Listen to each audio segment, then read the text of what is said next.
l'histoire du secours en montagne, proposée par Mountain Pass. Mountain Pass, une passerelle entre l'univers de la montagne et le monde de l'entreprise. Learn from altitude. Learn from altitude, prêt à décoller, c'est parti, 5 sur 5. En janvier 1999, le peloton de gendarmerie de haute montagne de Chamonix vole au secours de 2 Écossais bloqués dans la face nord des droites. Les conditions météo sont épouvantables. It just didn't stop. There was nothing we could do except wait for help to survive. L'un des 2 alpinistes, Jamie Fisher, a rendu l'âme. On several occasions we had to keep each other going to survive. Sadly, only I made it. L'autre présente des gelures sévères. 5 jours et 5 nuits passés entre la vie et la mort hanteront longtemps les souvenirs du rescapé.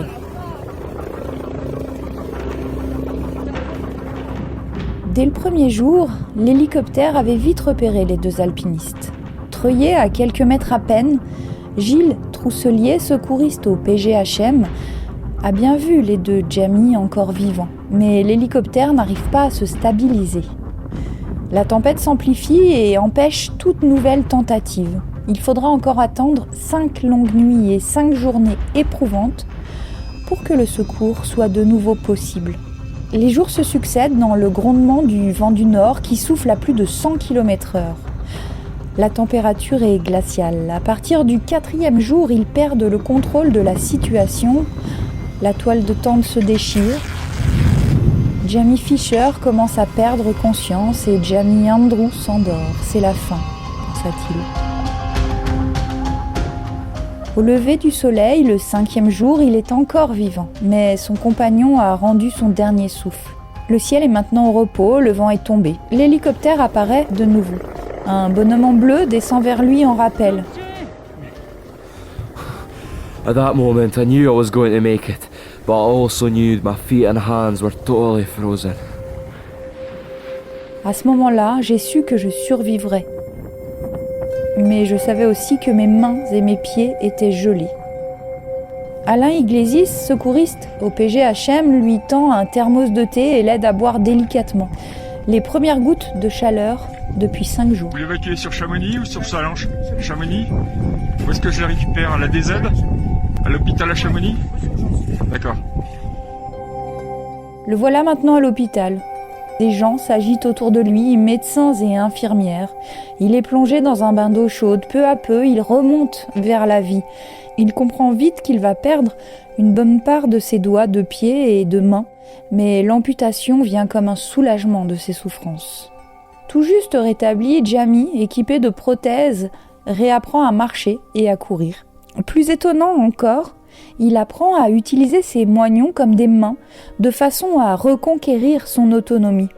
Bientôt doté de prothèses perfectionnées, il se lance dans la course à pied, organise une grande randonnée caritative, puis entreprend, en hommage à son ami disparu, l'ascension de l'arête des Cosmiques. Une histoire de résilience. Learn from altitude. Quelle est la leçon de ce secours pour vivre la montagne aujourd'hui ? Blaise Agresti, guide de haute montagne, ancien commandant du peloton de gendarmerie de haute montagne et cofondateur de Mountain Pass.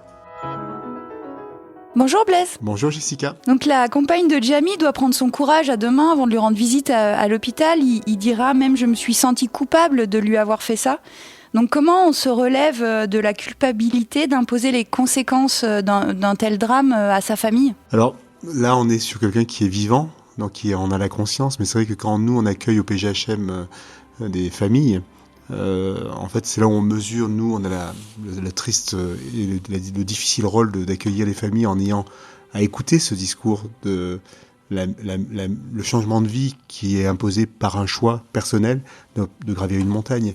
Et bien sûr, quand on gravit une montagne, on n'imagine pas une demi-seconde qu'on va laisser une veuve et qu'on va laisser des enfants qui vont peut-être pas avoir de père. Donc il y a toute une vie qui est bouleversée et ça peut avoir un impact sur plusieurs générations. Et ça, c'est vraiment extrêmement lourd. L'alpiniste ne s'en rend pas compte, et heureusement, peut-être qu'il pratiquerait la montagne différemment s'il en avait la conscience. Mais là, quand on est sur un accident où la personne est vivante encore, mais qu'elle est diminuée, amputée, handicapée, là, il a perdu quand même ses jambes et ses bras. Donc, il va devoir se réadapter, mais quelque part, sa vie, et on l'a vu d'ailleurs, parce que c'est un accident qui est ancien, il vit différemment. Et ce choix de vivre différemment, il est la conséquence de l'accident, et il est imposé aux proches. Voilà. Donc, quelque part, on est dans une histoire qui, si on reste dans la narration finalement que les alpinistes voudraient se raconter à eux-mêmes, c'est que c'est des choix de liberté, on est soi-même à faire ses propres choix et en payer les conséquences éventuellement, oui, mais jusqu'à un certain point. Ça a toujours un impact sur les proches. Et ça, c'est rarement mis dans l'équation du choix de l'alpiniste. C'est vrai.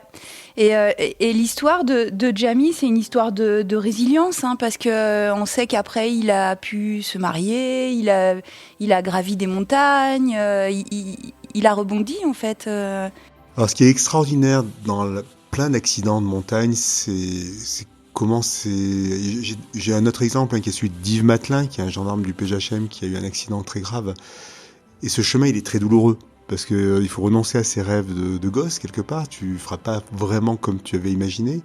Mais il continue à avancer et à nous donner des leçons de vie. Alors, c'est le cas de Jamie, qui a effectivement, il a gravi le Ben Nevis quelques mois après. Il est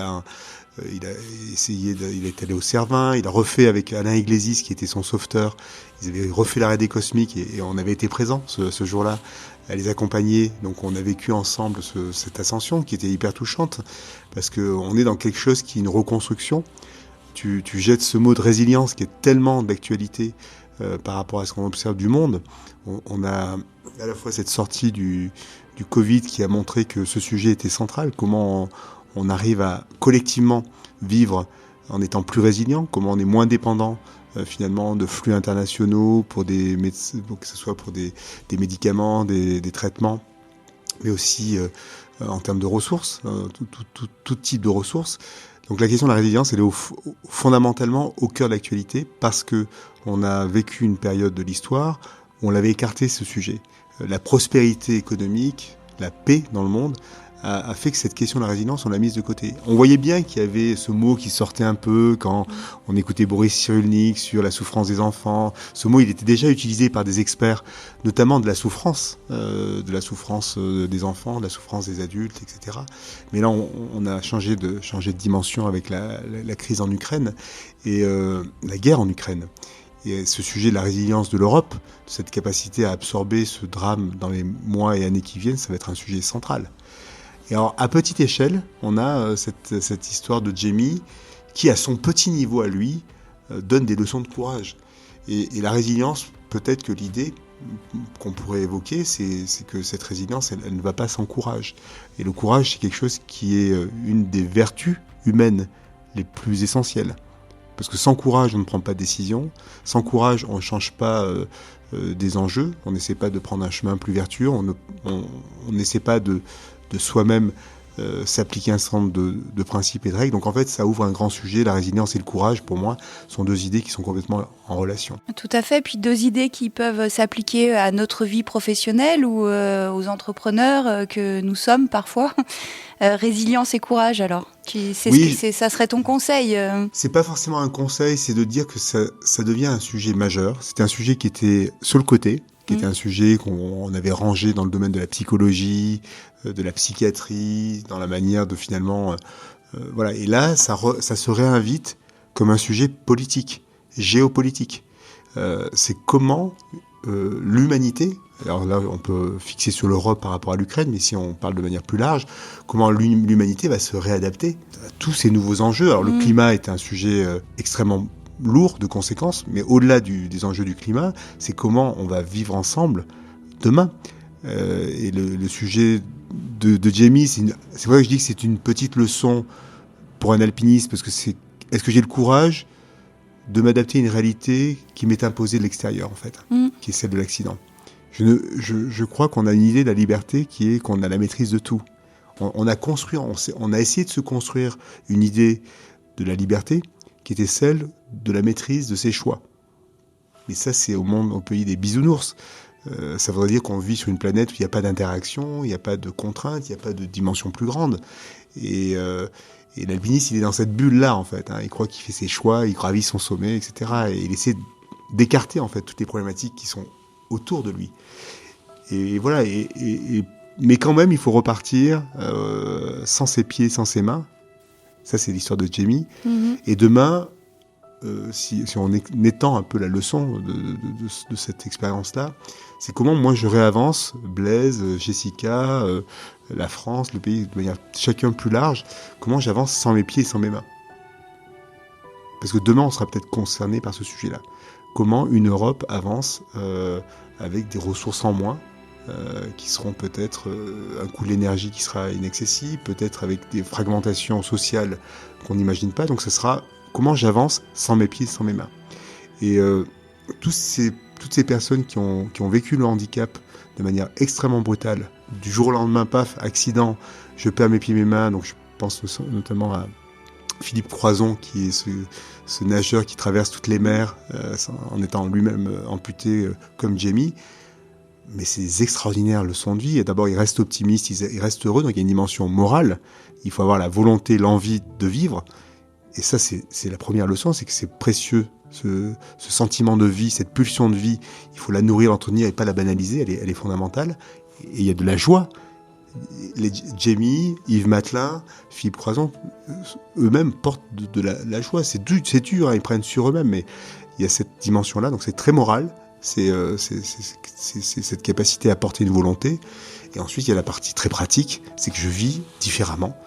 Et voilà, et je trouve que il n'y a pas plus belle leçon de vie, finalement, que de voir quelqu'un repartir avec son sac à dos sur l'arrêt des cosmiques, comme Jamie, sans ses pieds, sans ses mains, en ayant de l'appareillage. Avec la joie d'être ici. La joie d'être ici et là, maintenant, et d'avoir peut-être un bonheur bien plus fort que nous, qui banalisons finalement ce que c'est que de respirer librement en altitude.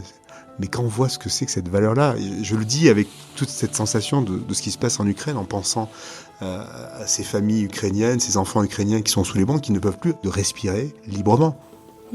Et nous, on a cette chance-là en tant qu'alpinistes, mais est-ce qu'on le mesure suffisamment ? Merci Blaise. Merci Jessica. Learn from altitude.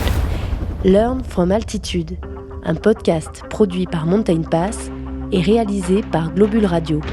Scénario, Jessica Compois. Mixage, Kirstine Mackenzie. À découvrir l'ouvrage illustré « Une histoire du secours en montagne » imprimé aux éditions Glénat.